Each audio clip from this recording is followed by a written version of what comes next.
is 2008. You're playing the Buccaneers, and you have a receiving touchdown. Yeah. And who came up with, who implemented that play? Because I personally don't know Herm Edwards, but I don't know if that's a Herm Edwards type play. No, that's definitely a Chan Gailey. Okay. It was one of those things where I always joked about it. I was like, we got to put a throwback to the quarterback in. And we had started running some of that, some of the Wildcat offense with Jamal Charles. Right.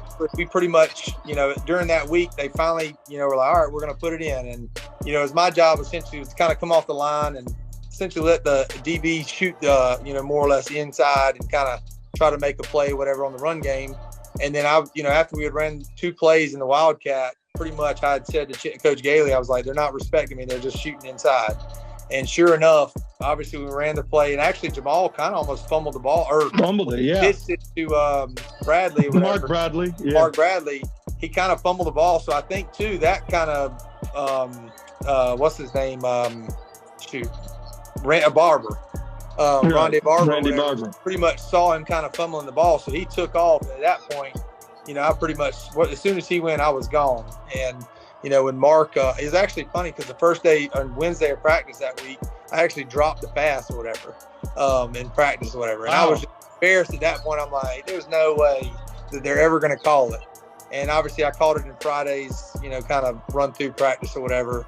But it was one of those things where it just ended up working out perfect. So that was pretty special moment. I got people that always ask me about that. So that was pretty special for me.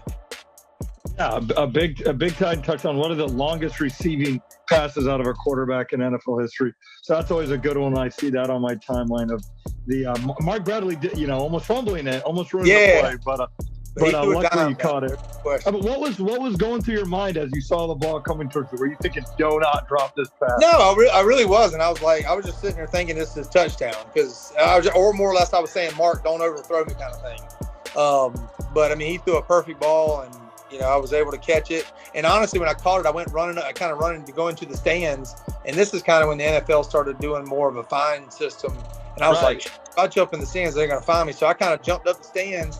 And as I'm doing that, I don't want to lose any money. So I've kind of pushed myself back out or whatever, instead of jumping in the stands.